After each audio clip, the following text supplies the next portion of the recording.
Hi friends, welcome to Vaijayanthi kitchen. நம்ம கிச்சன்ல இன்னைக்கு white rice, தக்காளி தொக்கு, கீரை பொரியல் இது மூணு செய்ய போறோம். நம்ம வீடியோவை இப்போதான் ஃபர்ஸ்ட் டைம் பார்க்கறீங்கன்னா நம்ம வீடியோவுக்கு கீழ ரெட் கலர்ல subscribe இருக்கும் அதை அழுத்தி விட்டுருங்க. பக்கத்துல இருக்கிற பெல் சிம்பலையும் அழுத்தி விட்டுருங்க. வாங்க இப்போ நம்ம சமைக்கிறதுக்கு போலாம். இன்னைக்கு சமையல் வந்து நம்ம அடுப்புல தான் செய்ய போறோம். நம்ம இப்போ விறகு பத்த வச்சுக்கலாம்.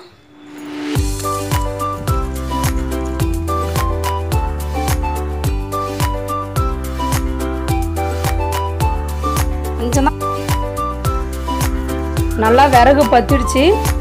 இப்போ நம்ம வந்து மண்பானையை வச்சுக்கலாம். அதில் தான் நம்ம சாதம் செய்ய போகிறோம்.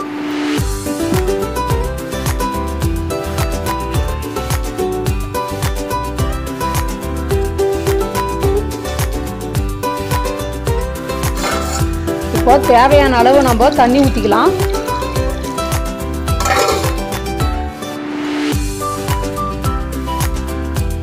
இப்போ விறகு நல்லா எரியுது. நமக்கு சீக்கிரமாக தண்ணி கொதிக்கிட்டோம். அதுக்குள்ளார நம்ம தண்டுக்கீரை வீட்டிலே இருக்குது, அதை நம்ம பறிக்கலாம். தண்டுக்கீரை பொரியல் தான் இன்றைக்கி பண்ண போகிறோம். பாருங்கள் எவ்வளோ ஃப்ரெஷ்ஷாக சூப்பராக இருக்குது தண்டுக்கீரை. தண்டுக்கீரை வந்து எவ்வளோ ஹைட்டாக வளரும். சூப்பராக நல்லா பெரிய பெரிய இலையாக விட்டு நல்லா கீரை கிடைக்கும். இதில் அதிகமாக ஒரு 2 செடி இருந்தாவே போதும், அதிக குவான்டிட்டி கிடைக்கும் நமக்கு.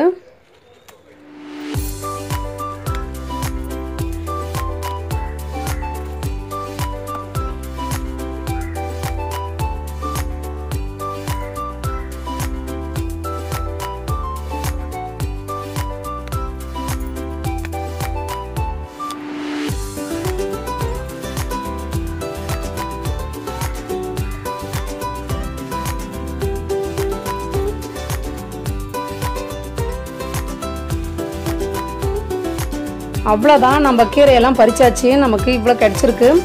இப்போ நம்ம கீரையெல்லாம் வாஷ் பண்ணி எடுத்துக்கலாம்.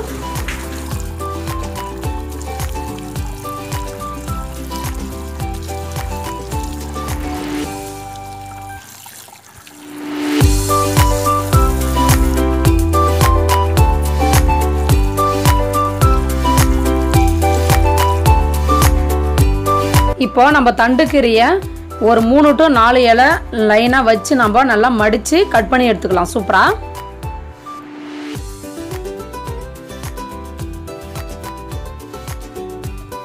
நல்லா இது போல் சுருட்டி கட் பண்ணுங்கன்னா நமக்கு நல்லா பொடிசாக சூப்பராக வந்துடும் கீரை. தண்டுக்கீரை வந்து நம்ம இது போல் கட் பண்ணால் தான் நமக்கு நல்லா பொடிசாக கிடைக்கும்.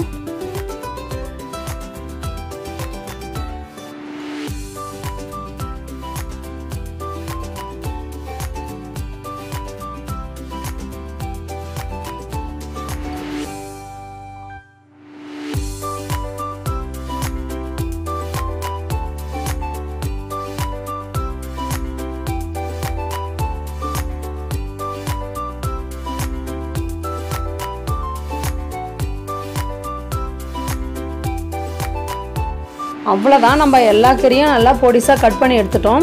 இந்த கீரை பொரியல் வந்து ரொம்ப டேஸ்ட்டாக இருக்கும். இது எப்படி நான் செய்கிறேன்னு பாருங்கள், அந்த மெத்தடில் பண்ணி பாருங்கள், ரொம்ப ரொம்ப சூப்பராக இருக்கும். இப்போ நமக்கு தண்ணி நல்லா கொதி வந்துடுச்சு. நம்ம அரிசி சேர்த்துக்கலாம்.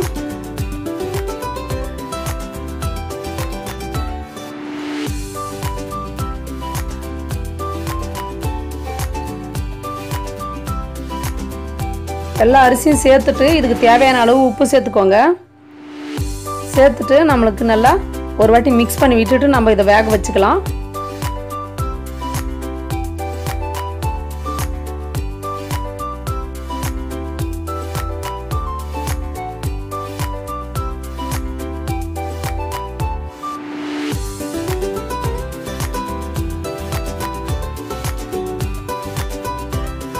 அவ்வளோதான், நமக்கு ரைஸ் நல்லா வெந்துடுச்சு சாதம். இப்போ நம்ம இதை தண்ணி வடிகட்டிக்கலாம். இப்போ அடுத்து பாருங்கள் எல்லாம் வடிகட்டியாச்சு. நல்லா நமக்கு உதிரி உதிரியாக ஒயிட் ரைஸ் ரெடி ஆயிடுச்சு. இப்போ நம்ம தக்காளி தொக்கு செஞ்சுக்கலாம். அதுக்கு ஒரு மண் சட்டி வாணால் வச்சுக்கோங்க.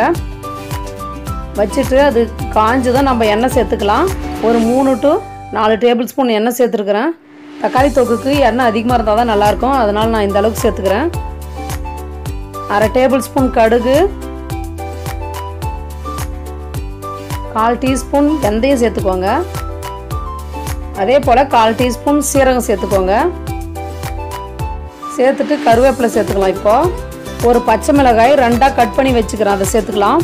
பச்சை மிளகாய் சேர்த்தனா நமக்கு நல்லா வாசமாக இருக்கும், டேஸ்ட்டாகவும் இருக்கும் நமக்கு. இது போல் தக்காளி தொக்கு பண்ணி பாருங்கள், டிஃப்ரெண்ட்டாக டேஸ்ட் கிடைக்கும் உங்களுக்கு. இப்போ சின்ன வெங்காயம் நல்லா ஒரு 20 போல் பொடிசாக கட் பண்ணி வச்சுக்கிறேன், அதை சேர்த்துக்கிறேன். சின்ன வெங்காயம் இல்லைன்னா பெரிய வெங்காயம் கூட நல்லா பொடிசாக கட் பண்ணி சேர்த்துக்கோங்க. நமக்கு இது ஒரு கொஞ்சம் சாஃப்டாக வர வரைக்கும் வதங்கினா போதும் வெங்காயம். அடுத்து ஒரு 15 பல் பூண்டு நல்லா தட்டி வச்சுக்கிறேன் உரல் கல்ல, அதில் சேர்த்துக்கலாம். இப்போ நம்ம பூண்டு கட்டாயம் சேர்த்துக்கோங்க, ரொம்ப சூப்பராக டேஸ்ட்டாக இருக்கும் நமக்கு தக்காளி தொக்கு. அதனுடைய வாசம் சூப்பராக இருக்கும் நமக்கு தக்காளியில். இப்போ நல்லா அதோட பச்சை வாசனை போகிற வரைக்கும் ஒரு 2 நிமிஷம் நம்ம வதக்கி விட்டுறலாம். அடுத்து தக்காளி ஒரு 7 to 8 தக்காளி நல்லா பொடிசாக கட் பண்ணி வச்சுக்கிறேன், அதை சேர்த்துக்கலாம். நல்லா பெரிய சைஸ் தக்காளி சேர்த்துருக்குறேன் நான், உங்களுக்கு தேவையான அளவுக்கு நீங்கள் தக்காளி சேர்த்துக்கோங்க. சேர்த்துட்டு நல்லா ஒரு வாட்டி மிக்ஸ் பண்ணி விட்டுருங்க.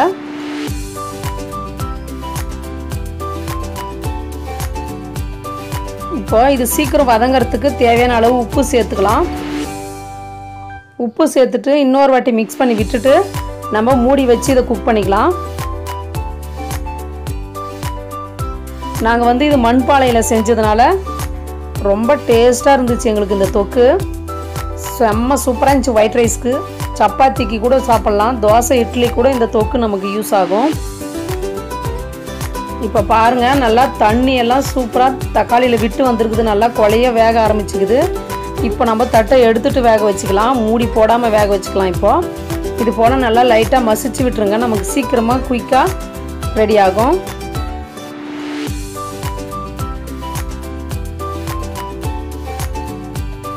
இது நமக்கு நல்லா தொக்கு பதத்துக்கு நல்லா வதங்கி வரணும், நல்லா குக் பண்ணி எடுத்துக்கோங்க.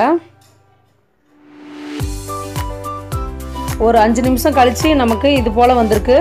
இன்னுமே நமக்கு நல்லா ட்ரையாக வரணும் தொக்கும் போல். இந்த ஸ்டேஜில் நம்ம மிளகாய் பொடி சேர்த்துக்கலாம். 1 டேபிள் ஸ்பூன் மிளகாய் பொடி, 1/2 table spoon pure chilli powder, 1/4 teaspoon மஞ்சள் பொடி சேர்த்துட்டு நல்லா மிக்ஸ் பண்ணி விட்டுறலாம். நம்ம இந்த மசாலா பொடிலாம் நம்ம கொஞ்சம் பாதி வெந்துட்டு பின்னாடி தான் சேர்த்துக்கணும். இன்னும் இது ஒரு 3 to 5 நிமிஷம் நமக்கு நல்லா குக் ஆகட்டும். அவ்வளோதான், நமக்கு தக்காளி தொக்கு ரெடி ஆயிடுச்சு பாருங்கள். இந்த அளவுக்கு குக் ஆனால் போதும், லைட்டாக எண்ணெய் பிரிஞ்சு வருது பாருங்கள். எல்லாத்துக்குமே பொருத்தமான ஒரு தக்காளி தொக்கு ரெடி ஆயிடுச்சு, சிம்பிளாக ரெடி ஆயிடுச்சு நமக்கு. அடுத்து நம்ம தண்டு கீரை பொரியல் செய்ய ஆரம்பிச்சிடலாம். அதுக்கு ஒரு கடாய் வச்சுட்டு 2 டேபிள் ஸ்பூன் எண்ணெய் விட்டுருங்க. எண்ணெய் காஞ்சதும் கடுகு சேர்த்துக்கலாம். கடுகு பொரிஞ்சதும் நல்லா பெருசாக ஒரு பெரிய வெங்காயம் பொடிசாக கட் பண்ணி வச்சுக்கிறேன், அதை சேர்த்துட்டு நல்லா வதக்கி விட்டுறலாம். இந்த தண்டுக்கீரை பொரியலுக்கு சேர்க்குற பொருள் ரொம்ப கம்மி தான், ஆனால் ரொம்ப டேஸ்ட்டாக இருக்கும். தண்டுக்கீரை நமக்கு கடையில் பண்ணால் நல்லா இருக்காது, பொரியல் மட்டும்தான் அது சூப்பராக இருக்கும் நமக்கு. இப்போ கருவேப்பிலை சேர்த்துட்டு நல்லா மிக்ஸ் பண்ணி விட்டுருங்க. இப்போ நம்ம கட் பண்ணி வச்சிருந்தெல்லாம் பொடிசாக தண்டுக்கீரை அதை சேர்த்துக்கலாம்.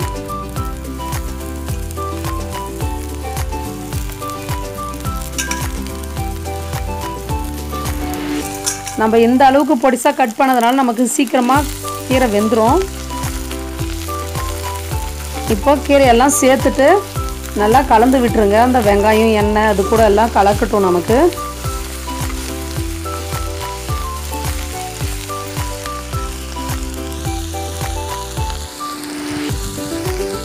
கீரையை நல்லா மிக்ஸ் பண்ணி விட்டுட்டு இந்த அளவுக்கு பாருங்கள், எல்லாமே நம்ம எவ்வளோ கீரை போட்டோம்னா கம்மி குவான்டிட்டி வந்துடுச்சு பாருங்கள். இந்த அளவுக்கு வந்ததும் நல்லா சாஃப்டாக நம்ம தண்ணி ஆட் பண்ணிக்கலாம். இது வேகிறதுக்கு கொஞ்சமாக தண்ணி ஆட் பண்ணிக்கோங்க, ஒரு 1/2 டம்ளர் இருந்தால் போதும். ஏன்னா நம்ம பொரியல் பண்ண போகிறோம், அதிகமாக தண்ணி இருந்தால் நமக்கு தண்ணி மாதிரி வந்துடும். அதனால் கீரை வேகிற அளவுக்கு மட்டும் இருந்தால் போதும், அந்த மூழ்கிற அளவுக்கு ஊற்றிக்கோங்க. இது நல்லா ஒரு 7 நிமிஷம் நம்மளுக்கு குக் ஆகட்டும். உப்பு கீரை பொரியலுக்குலாம் நம்ம ஃபஸ்ட்டே கம்மியாக சேர்த்துக்கணும், அது கொஞ்சம் போட்டாலும் நமக்கு அதிகமாக தெரியும், அதனால் கம்மியாக சேர்த்துக்கோங்க. பத்தெல்லாம் அதுக்கப்புறம் சேர்த்துக்கலாம். கீரை வேகட்டும், அது வேகிற டைமில் நம்ம அதுக்கு தேவையான வேர்க்கடலை பொடி ரெடி பண்ணிக்கலாம். ஒரு மிக்சியில் வறுத்த வேர்க்கடலை 1 கப்பு சேர்த்துருக்குறேன். ஒரு 6 இல்லைனா 5 சின்ன வெங்காயம் இருக்கும், அதை சேர்த்துக்கிறேன். ஒரு 7 பல் பூண்டு. மிளகாய் பொடி நம்ம இதிலே தான் சேர்க்க போகிறோம், காரத்துக்கு ஏற்ற மாதிரி நீங்கள் சேர்த்துக்கோங்க. நான் குழம்பு மிளகாய் பொடி 1 டேபிள் ஸ்பூன் சேர்த்துருக்குறேன். இப்போ இதை நல்லா பொடி பண்ணி எடுத்துன்னு வந்துடலாம்.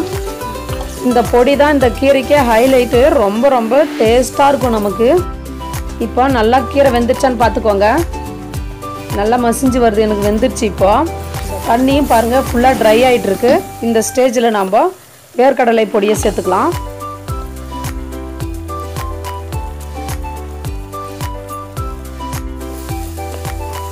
நல்லா சேர்த்துட்டு நல்லா மசிச்சு விட்டுருங்க. நம்ம வேர்க்கடலை கூடவே வெங்காயமும் பூண்டும் சேர்த்து மிக்சியில் போட்டோம்ல, அதனால் கொஞ்சம் கட்டி கட்டியாக இருக்கும். அதை நல்லா இது போல் நல்லா மிக்ஸ் பண்ணி விட்டுருங்க. அவ்வளோதான், ஒரு 2 நிமிஷம் மிக்ஸ் பண்ணி விட்டால் போதும். நமக்கு சூப்பரான வாசனையான ஹெல்த்தியான தண்டுக்கீரை பொரியல் ரெடி ஆயிடுச்சு. கண்டிப்பாக இது போல் நீங்கள் ட்ரை பண்ணி பாருங்கள். வெறும் சிம்பிளாக தான் இருக்கும், ரொம்ப டேஸ்ட்டாக இருக்கும் இந்த பொரியல். இந்த கீரை பொரியல் மெத்தட் வந்து நம்ம சிறுகீரை, அறுகீரை, முருங்கைக்கீரை இது கூட சேர்த்து செய்யலாம். ரொம்பவே சூப்பராக இருக்கும். எல்லா கீரை கூட செய்யலாம் நம்ம. அதுவும் இல்லாமல் நம்ம அடுப்புலேயே செஞ்சோம்ல, இன்னுமே டேஸ்ட்டாக இருந்துச்சு எங்களுக்கு. இப்போ பாருங்கள், ஒயிட் ரைஸ் ரெடி ஆயிடுச்சு, பொரியலும் ரெடி ஆயிடுச்சு, தக்காளி தொக்கும் ரெடி ஆயிடுச்சு, ஒரு சிம்பிளான லஞ்ச் மெனு ரெடி ஆயிடுச்சு. இப்போ நாங்கள் சாப்பிட போகிறோம். ஒயிட் ரைஸ் நல்லா உதிரியாக இருந்தால் தான் நமக்கு ரொம்ப டேஸ்ட்டாக இருக்கும் சாப்பிட்றதுக்கும். இது போல் கரெக்டாக நமக்கு வந்துக்குது பாருங்கள். அடுப்பில் கூட செஞ்சாலும் சூப்பராக வந்துருக்குது.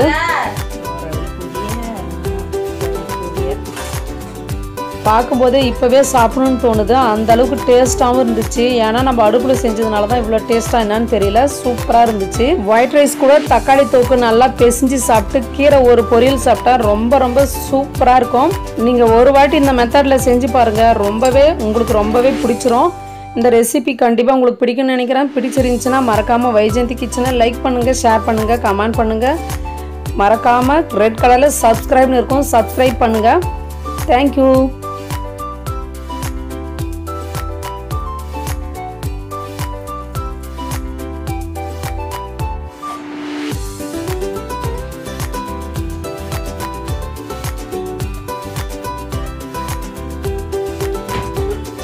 ஆஃப் பண்ணுமா?